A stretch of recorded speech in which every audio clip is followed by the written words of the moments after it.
السلام عليكم. السلام عليكم ورحمة الله وبركاته. هنبتدي دلوقتي نعمل ايه؟ نشرح المعاني. تمام كده، ركزوا معايا. اول حاجة هنبتدي بدرس دكتور مجدي يعقوب. بيقول ايه؟ اول حاجة بيقول معنى ايه؟ معنى عادة. معنى هنا عادة. عادة يعني ايه؟ عادة يعني راجعة. لما نقول لحد كده كان مسافر بره وبعد كده رجع، يبقى عادة يعني ايه؟ رجع. طيب، عايزة اقول معنى كلمة مكانة. دي مكانته عالية. مكانة يعني منزلة. مكانة يعني ايه؟ منزلة. مكانته عالية، منزلته عالية. تمام كده، يبقى مكانة يعني ايه؟ منزلة. طيب، عايزين يعرف ينشئ يعني ايه؟ ينشئ يعني يؤسس. ينشئ ايه؟ زي ايه؟ زي يؤسس مثلا. الدكتور مجدي يعقوب كان عامل ايه؟ كان راجع علشان يعمل ايه؟ ينشئ او يؤسس. طيب، لما انا اقول مثلا انا بحب الاكله دي جدا، انا اعشق مثلا الاكله دي، انا بحب اللعبه دي، فانا اعشق يعني احب بشده، يعني احب الحاجه دي جدا. يبقى اعشق يعني ايه؟ احبه بشده. طيب، لما اقول احساس، احساس يعني ايه؟ شعور. انا حاسه بحاجه معينه، انا شعوري، انا حاسه، انا ايه؟ انا الشعور اللي هو الاحساس، زي ما انا اكون حاسه بحاجه او بشعر بشيء معين. تمام كده. طيب، الهام، توجيه او ارشاد. طب يعني ايه الهام؟ يعني او توجيه او ارشاد. حد بيعمل ايه؟ حد بيوجهني، او ايه؟ بيوجهني شيء معين او يرشدني لحاجه معينه. انا مثلا مش عارفه الطريق، هو بيوجهني ليه. انا مش عارفه مثلا الصح او الغلط، فهو بيقول لي. تمام كده. طيب، يبقى الهام يعني ايه؟ توجيه او ارشاد. تمام كده. طيب، نعرف ايه تاني؟ نعرف تخشى يعني ايه؟ انا خايفه من الحاجه دي. ايه ده انا خايفه منها. تخشى يعني تخف. تخشى يعني ايه؟ تخف. ان انا عامله ايه؟ خايفه من الحاجه دي او اخشى الشيء دوت. تمام كده. العون يعني ايه؟ المساعده. العون يعني ايه؟ المساعده. زي ما اعمل ايه؟ زي ما قال مثلا مد الجميع يد العون، ايه؟ العون لانجاح المشروع، يعني ساعدوني، هم ساعدوني. يبقى العون يعني ايه؟ المساعده. طب يواجهها، يواجهها يعني يقابلها. انا بواجه مشكله قدامي او بواجه اي حاجه، او بيقابلني، بقول مثلا لما اقول ده دي بتقابلني مشكله.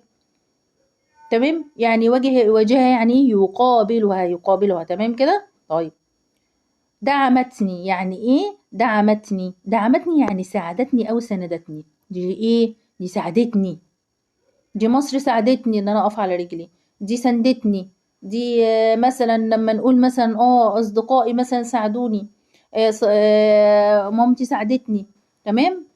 تمام، او دعمتني.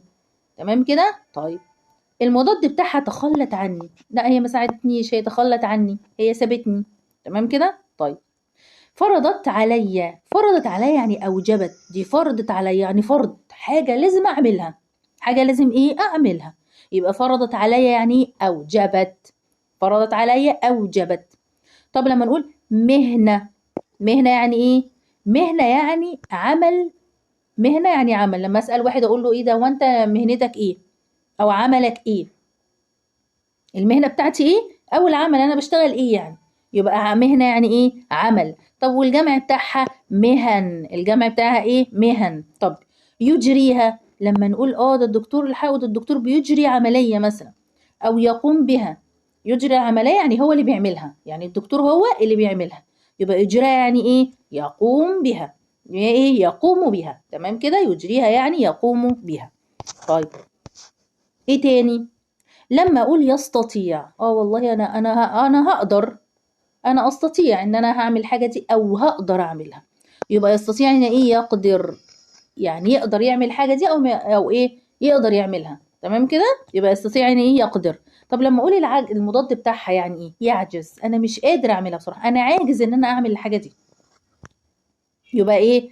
يبقى يستطيع يا معناها يقدر. طب المضاد بتاعها يعجز. يعجز. تمام كده.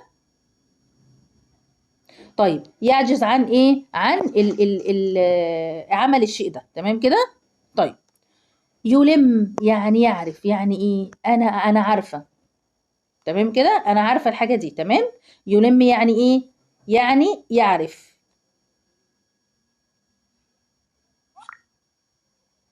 طيب يلم يعني ايه؟ يعني يعرف. يعرف الحاجه دي، او يلم بالايه بالحاجه دي، يعني يعرفها. تمام كده. طب يدرك يعني برضو يعرف او يفهم.